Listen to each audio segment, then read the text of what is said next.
नमस्कार आदाब, मैं हूं इरफान और आप सुन रहे हैं लिसन विद इरफान। और इस वक्त मैं हूं ललित कला अकादमी की एक गैलरी में, जहां पर हमें कुछ इनविजिबल आर्ट दिखाने का वादा किया गया है। और यहां पर 1 2 3 4 5 6 7 8 9 10 11 12 13 14 15 16 17 18 19 20 21 22 23 24 करीब 2 दर्जन खाली कैनवस दिखाई दे रहे हैं। और उनके सामने कुछ खास तरह की लाइटें लगी हुई हैं।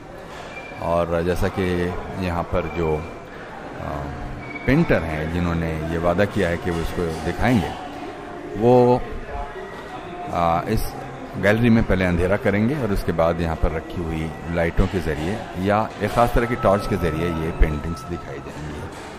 तो अभी फ़िलहाल सारे कैनवस लगभग खाली हैं और जैसे ही अंधेरा होगा तो अंधेरे में ये रोशनी इन खाली कैनवसेस पर आकृतियों को, इमेजेस को दिखाएंगी। हमारे साथ प्रशांत जी हैं, डॉक्टर प्रशांत। सर नमस्ते। डॉक्टर प्रशांत, पूरा नाम बताइए। मैं डॉक्टर प्रशांत शर्मा हूँ। मैं कैंसर स्पेशलिस्ट हूँ, ऑन्को सर्जन हूँ, जयपुर में भगवान महावीर कैंसर हॉस्पिटल में। अच्छा, तो ये पहली प्रदर्शनी है आप लोगों की? ये फर्स्ट है सर। पहली फर्स्ट। है। ये जो इनविजिबल जिसको आप कह रहे हैं, ये वैसे तो इनविजिबल नहीं है। पहली नज़र में जब आप घुसते हैं गैलरी में तो खाली कैनवस दिखाई देते हैं, लेकिन आखिरकार आपने इनकी खास तरह की लाइट्स और इसके ज़रिए इनको दिखाने का, क्योंकि उनमें है खाली कैनवस अपेरेंटली दिख रहे हों लेकिन वो हैं, चित्र हैं। तो ये क्या कला है? बेसिकली इनविजिबल पेंटिंग ही कहलाएगी सर। एक्चुअल में देखा जाए तो आपको मैं बताऊं कि जब कोविड पीरियड था तो मैं पैराथायरॉइड ग्लैंड को देखने की कोशिश कर रहा था। तो पैराथायरॉइड ग्लैंड्स जो होती हैं उनको पहचानना थोड़ा मुश्किल होता है सर्जरी के दौरान। तो फिर उनके बारे में काफ़ी पढ़ा। जो अपने डॉक्टर रमन हैं उन्होंने भी काफ़ी उस समय रिसर्च की थी। डॉक्टर पारस हैं जो NRI थे, उन्होंने उसके बारे में काफ़ी लिखा था। तो मैं इंफ्रारेड रेज, अल्ट्रावायलेट रेज इनके बारे में पढ़ रहा था और अलग अलग इंस्ट्रूमेंट्स के बारे में देख रहा था। तभी अखबार में एक खबर आई, इटली के एक कलाकार हैं साल्वेटोर गरो, उन्होंने अपनी एक इनविजिबल स्कल्पचर बनाई लो सोनो और उसको $18,000 में बेचा। तो लोग बाग काफ़ी हंसी उड़ा रहे थे इसकी कि भाई आपने तो कुछ भी नहीं है और इतनी महंगी बेच दी। वो केवल हवा थी। उन्होंने कहा कि जो कलाकार है उन्होंने कहा कि एनर्जी है और ऐसे। तो मैंने सोचा क्यों ना वाकई में कुछ ऐसी चीज़ बनाए जो कि इनविजिबल हो लेकिन वाकई में कुछ हो। देखने में कुछ नहीं दिखे लेकिन उसमें कोई ना कोई कलाकारी हो, कुछ मेहनत तो हो, ताकि खरीदने वाले को ऐसा लगे कि हाँ कुछ है।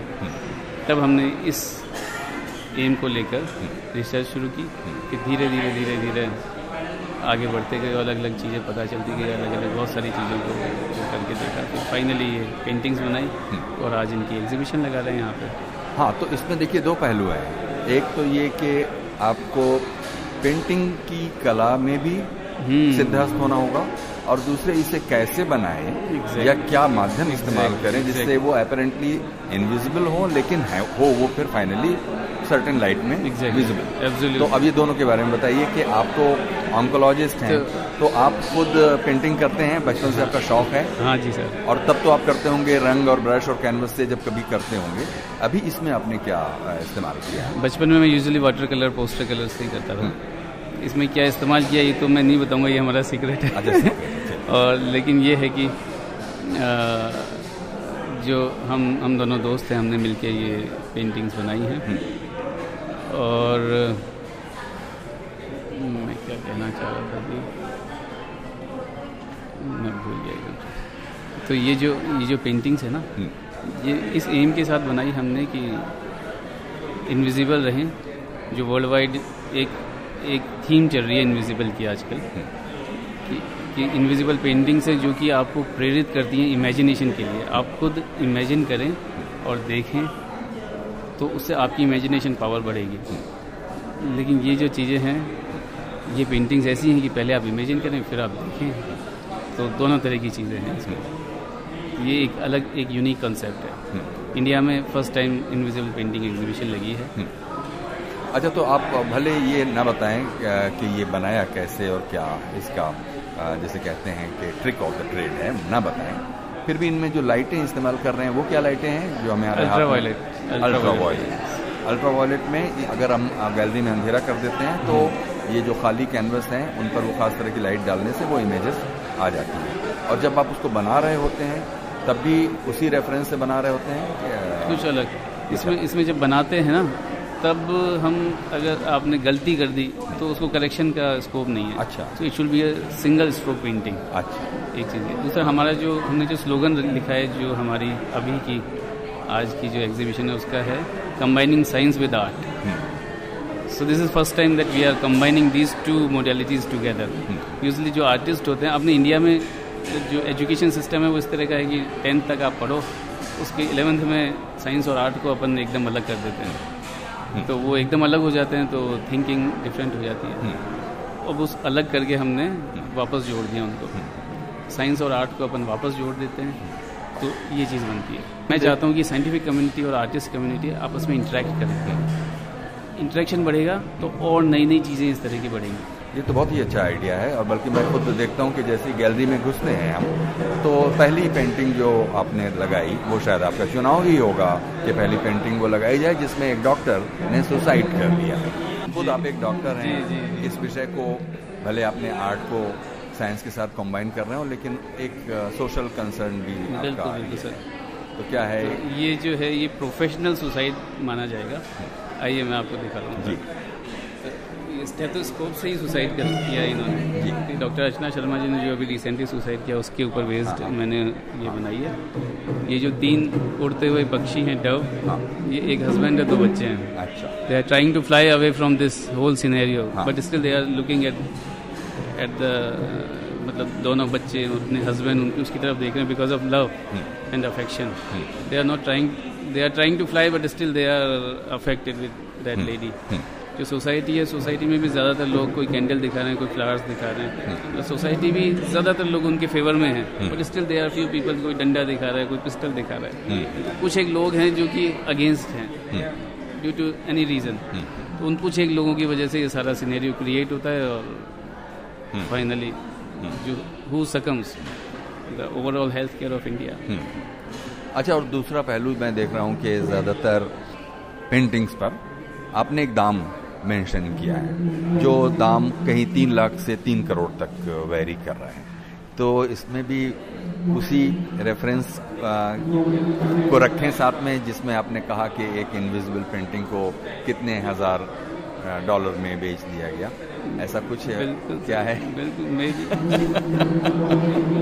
ये उनके लिए है जो वाकई में शौकीन है। हाँ। एक अलग चीज़ के। हाँ। तो ये तो चूंकि पहला एक्सपीरियंस है तो हम उम्मीद करते हैं कि ऐसे शौकीन ज़रूर मिलेंगे जो आपकी इस कला की कल्पना और मेहनत को ज़रूर करेंगे। दूसरे जो कलाकार हैं आपके साथ ही उनके बारे में कुछ बताइए, वो यहाँ हैं क्या? वो भी नहीं, अभी बाजार गए नहीं। अच्छा। हाँ, अभी नहीं। हाँ, ही इज इनसेन। तो आप लोग इसको कैसे कामों का बंटवारा कैसे करते हैं? नहीं, हम तो दोस्त हैं, कोई भी कुछ भी कर लेता है। ना, मतलब वो तो ठीक है, दोस्ती में जितना काम करे उतना कर। एक पेंटिंग में कितनी हिस्सेदारी doctor Prashant he is the main artist basically. अच्छा। He is artist by heart. हाँ। मैं तो सर्जन हूँ प्रोफेशन से, उनको सर्जन। हाँ। तो टाइम कम मिल पाता है। ही is artist, he is a perfect artist. तो ज़्यादातर पेंटिंग्स उन्होंने बनाई। हम दोनों ने मिल के मतलब आइडिया, साइंस में हूँ, आर्ट वो है, हम दोनों कंबाइन हो गए। सो कंबाइनिंग साइंस विद आर्ट। तो एक तो इसका नॉमेनक्लेचर में हम इनविजिबल आर्ट तो हम समझ गए, इसके अलावा आप क्या इसको कहेंगे, कैसे डिफाइन करेंगे कि हम आप किसी दोस्त को बुलाएं कि हमारी पेंटिंग एग्जीबिशन में आओ, तो क्या उसका क्या स्पेशल फीचर आप बताएंगे? क्योंकि कोई भी सुनते हुए कोई भी ये सुनते हुए कि कोई इनविजिबल विजुअल आर्ट, वो तो एक बहुत एक स्ट्रेंज कॉम्बो। Visibly invisible. हाँ। किसी भी पेंटिंग में सर दो चीज़ें होती हैं। एक उसकी पेंटिंग की ब्यूटी होती है कि आप जैसे पेंटिंग को देखते हो आपको कितनी सुंदर लग रही है ना, तो कलर कॉम्बिनेशन। दूसरा उसका इमोशनल पावर होता है। आप किसी पेंटिंग को देख रहे हो, आपको अच्छी तो लग रही है, फिर आप ध्यान से देख रहे हो तो आपके मन में कुछ इमोशंस जग रहे हैं। जैसे कि आप म्यूज़िक सुनते हो, आप हरिप्रसाद जी का बांसुरी सुनते हो, आपके मन के जो विचार होते हैं एकदम बदल जाते हैं। आप जाकिर हुसैन साहब का तबला सुनते हो, आप खो जाते हो। वैसे किसी पेंटिंग को जब आप देखते हो तो जो इमोशंस आपके मन में जगते हैं तो आप उनमें खो जाते हो। वैसे दो तरह की चीज़ें होती हैं हमारी पेंटिंग्स में, वो दोनों ही हैं, इमोशंस भी हैं, हार्ड वर्क भी है, और साथ में एक थर्ड उनकी प्रॉपर्टी भी है कि वो इनविजिबल। तो चलिए, बहुत बहुत आभार आपका डॉक्टर प्रशांत, आपने हमारे लिए इतना समय दिया और हम आपकी इस अद्भुत कला को देख पाए। हम उम्मीद करते हैं कि ये प्रदर्शनी दर्शकों को पसंद आएगी और इस एक नए अनुभव से वो गुजरेंगे। बहुत बहुत आभार। थैंक यू इरफान साहब।